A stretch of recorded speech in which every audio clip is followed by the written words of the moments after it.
परिवार के राम बन गए थे अरुण गोविल। ये जिधर जाते लोग भक्ति से सराबोर हो जाते।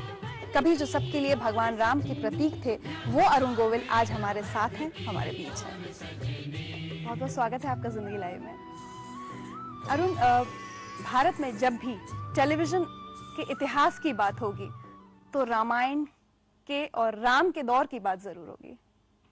जब रामायण बनने की बात आई थी तब किसी को भी अंदाजा नहीं था कि हम किसी एक ऐसी चीज के बात होने जा रहे हैं, उसके अंश होने जा रहे हैं जो हिस्ट्री में जिसका स्थान होगा। और हिस्ट्री में नहीं बल्कि ये भी है कि जो टाइम कैप्सूल है उसमें भी रामायण जो है और ये टीवी की रामायण जो है उसका अंश रखा गया है। चलिए आपको कुछ सुनवाते हैं, उधर देखिए। बचपन में जैसे कि हमको बताया गया कि एफ सेव, तो सेव का जो हमने आकार देखा वही इसी तरीके से जब राम का नाम लिया गया तो राम हमारे सामने टीवी के रूप में थे और टीवी में अरुण गोविल थे, तो हमने बस वही कल्पना की है आज तक। हिमाचल में तो जब लोग बस से जाती थी तो जब वो 9 साढ़े 9 बजे का आता था, मुझे याद है ड्राइवर बस रोक देता था उसको देखने के लिए और पैसेंजर्स को दिखाने के लिए। पुराने रामायण के बाद बहुत सारे रामायण बने, लेकिन राम का नाम सुन के पहले जो आता है वो अरुण गोविल का ही नाम दिमाग में आता है। अच्छा, एक बात बताइए, चलिए उस वक्त के उस क्रेज की बात करते हैं। वो वक्त भुलाए नहीं भूलता। मुझे याद है हम स्कूल में पढ़ते थे और रामायण आती थी, कम से कम उस वक्त हमारे शहर में बिजली नहीं जाती थी और अगर किसी दिन बिजली चली गई तो बिजली विभाग के लोगों की खैर नहीं। उस दिन इतना गुस्सा हो, और ये इस तरह की खबरें हम अखबार में पढ़ते थे, दूसरे शहरों में होता था। आपके अपने एक्सपीरियंसेस उस वक्त क्या रहे? मुझे देखने के बाद हजारों लाखों की भीड़ में जो लोग होते थे उनमें से कुछ लोग ऐसे जरूर होते थे जो छूना चाहते थे केवल इसलिए मुझे कि भगवान को वो छू रहे हैं। और जिस किसी का हाथ मेरे बदन को लग गया उनके आंखों से उनका जो चेहरे का एक्सप्रेशन था वो बयान नहीं किया जा सकता शब्दों में। जैसे कि उन्हें भगवान मिल गया है, आंखों में उनके आंसू हैं और चेहरे पर इतना उल्लास, इतना आह्लाद है कि जिसे वर्णन नहीं किया जा सकता। बल्कि मैं बताऊं, एक बार हम सुबह को ट्रैवल कर रहे थे कहीं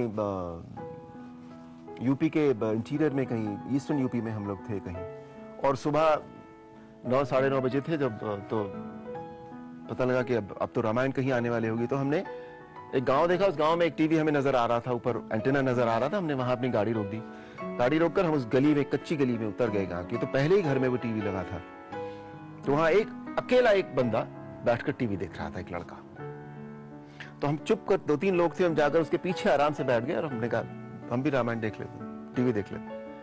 तो उसने ऐसे ही, जैसे कोई आके बैठ जाते हैं उन दिनों गांव में, तो वैसे भी फर्क नहीं पड़ता, तो ठीक है, उसने ऐसे देखा और वो फिर रामायण देखने लगा। और कुछ पल के बाद उसने शायद देखा होगा ध्यान से, उसके बाद फिर ये देखा उसने, and he jumped and he ran. अरे राम जी आ गए! पूरे गांव में जो हल्ला हुआ था, वो रामायण तो लोगों ने देखी नहीं उस दिन।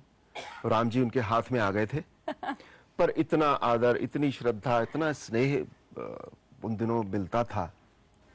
आप जब ये काम करना शुरू किया, आपकी खुद की जिंदगी कितनी बदली? बहुत ज्यादा नहीं। इतना जरूर है कि मैं ये रोल करने के बाद पहले से ज्यादा लॉजिकल हो गया था, रीजनिंग शुरू हो गई थी मेरी। रामायण से पहले आप फिल्मों में आपने काफी काम किया था। उस वक्त कभी सोचा नहीं होगा कि एक रोल आएगा और जिंदगी इतनी बदल जाएगी? ये बात सही है कि जब रामायण बनाने की बात आई थी तो मैं रामानंद सागर साहब के कैंप में ऑलरेडी काम कर रहा था। मैंने उनके लिए एक फिल्म की थी, बादल, मिठुन के साथ थी वो फिल्म। फिर मैंने एक सीरियल किया था, विक्रम और बेताल, जिसमें मैंने राजा विक्रम का कैरेक्टर किया था। तो वहां जब रामायण बनाने की बात आई थी तो मेरे मन में पता नहीं क्यों ये ख्याल जरूर आया था कि मुझे राम जी का चरित्र करना चाहिए। और मैंने सागर साहब से ये बात कही भी कि मैं ये करना चाहता हूं। और उन्होंने कहा कि ठीक है, जब समय आएगा तब हम देखेंगे। फिर उन्होंने मेरा ऑडिशन लिया। फिर उस ऑडिशन में मुझे आउटराइट रिजेक्ट किया गया। बट पता नहीं फिर क्या हुआ उनके यहाँ। फिर one fine morning he called me and he says नहीं, हमें जो हमारी कमेटी है उन्होंने ये डिसाइड किया कि हमें तुमसे अच्छा राम नहीं मिलेगा। जब एक्चुअली आपने जब काम शुरू किया और अपना जब कैरेक्टर पोर्ट्रे किया तो लोग बहुत हैरान थे, यूनिट के लोग बड़े हैरान थे। शायद उतनी उम्मीद लोगों को भी नहीं थी आपके साथ काम करने वालों की कि इतना बेहतरीन निकल कर आएगा आपका काम। अब इस विषय में तो मैं कुछ नहीं कह सकता, इसमें तो जिन लोगों ने आपको ये बात बताई है आप उनसे पूछती तो ज्यादा बेहतर चलिए रहता। हमने पूछी है, आपको सुनवा देते हैं जवाब। अरुण, जय श्री राम। तुम्हें याद है जब तुम्हें पापा जी ने बुलाया था राम के रोल के लिए? तुम्हारे से पहले कम से कम उन्होंने कोई 200-225 लड़के या लड़के देखे सब राम के लिए, लेकिन जब तुम्हारा चेहरा देखा तो देखते ही उनको लगा कि राम सामने आ गए। तुम्हें देखते ही उन्होंने कहा कि ये मेरा राम है। तो भैया very nice, God bless you, and मेरी शुभकामनाएं तुम्हारे साथ है। जो भी काम करो राम तुम्हारे साथ है। जा पे कृपा राम की हुई, ता पे कृपा करे सब कोई। जय श्री राम।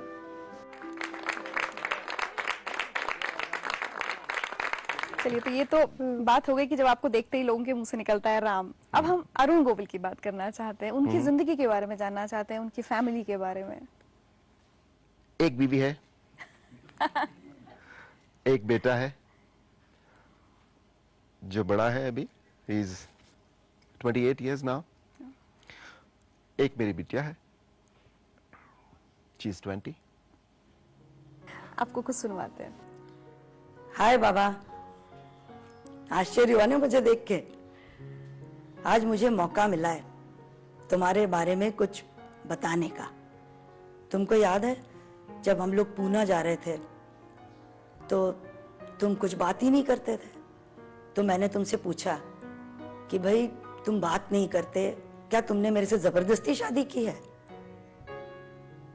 उसके बाद तुमने मुझे एक कार्ड लाके दिया, उसमें एक वाटरफॉल बना हुआ था और उसमें लिखा था कि if you can not understand my silence you will not understand my words to.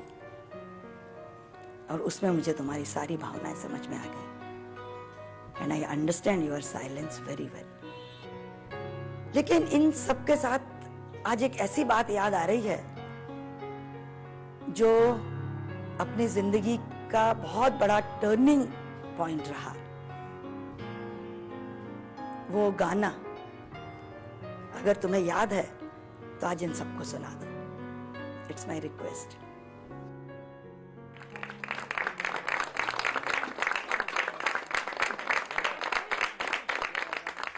मैं उसकी जो पहले लाइन है मुखड़ा, वो मैं आप लोगों को आपको सुना देता हूँ। तुझे क्या सुनाऊं मैं दिलरुबा, तेरे सामने मेरा हाल है, तेरी एक निगाह की बात है, मेरी जिंदगी का सवाल है, तुझे क्या सुनाऊं मैं दिलरुबा।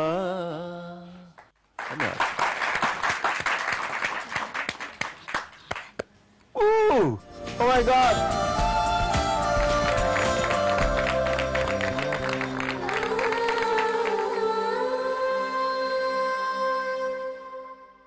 श्रीलेखा जी, बात हो रही है रामायण के दिनों की। आपकी क्या यादें जुड़ी हैं उस वक्त से? यादें तो बहुत ज्यादा हैं। एक बहुत इमोशनल किस्सा हुआ था सोनू के स्कूल में। एक बच्चे के फादर की डेथ हो गई, तो उसको, ये बच्चा रोए ही ना, वो एक 4th स्टैंडर्ड में थे, वो बच्चा रो ही नहीं रहा। सबने कहा अरे बेटा आपके फादर को अब ले जा रहे हैं, आप अपने फादर को कभी देख नहीं पाओगे, and all that you know, so he should cry. He said कि मैं क्यों रो, I will go to school and I will tell Amal that you tell your father to bring back my father. That was it. बाप रे, Imagine.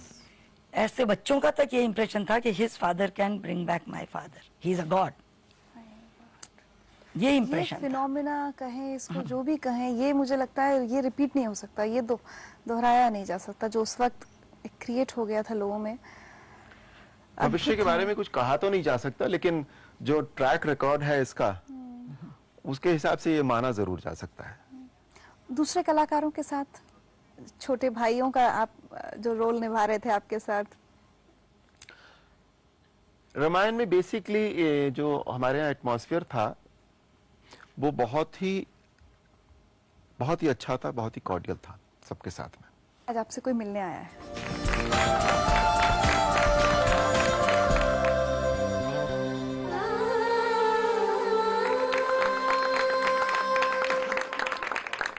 Sunil ji, Sabir जी, उस वक्त जिस तरह से लोग आप लोगों को देखते थे या पैर छूने आते थे या पूजा करने आते थे, कोई एक साथ का कोई मौका आप लोगों को आज याद आता हो, कोई इंसिडेंट? नहीं, ये है कि सैटरडे संडे को हमारे यहाँ बहुत भयंकर क्राउड होता था। ऐसा लगता था कि जैसे कि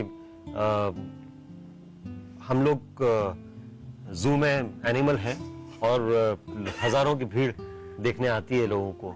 इस हिसाब से बाकायदा रस्सी बांधी जाती थी कि जो लोग हमारे नजदीक ना आए, इस तरीके से। और बसेस भर भर के काफी लोग आते थे, मतलब स्कूल की पिकनिक्स बहुत आती थी सैटरडे संडे को। यार do you miss those days? अब आपको कभी याद आते हैं वो दिन?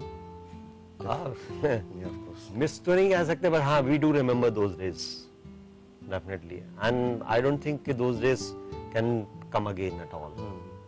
चलिए अरुण जी, आज जैसा कि हम लोग बात कर रहे थे, जैसे लोग आपको देखने के लिए तरसते थे, आज इतने साल बाद भी आई एम श्योर लोग जिंदगी लाइफ में जब आपकी बातें सुनेंगे, और बहुत कुछ जाना है आज आपके बारे में। मेरे लिए पर्सनली आपसे मिलना एक बहुत स्पेशल मौका रहा है, यादगार मौका हमेशा रहेगा, क्योंकि हमेशा से रामायण देखते रहे हैं। आपके लिए एक छोटा सा तोहफा हमारे पास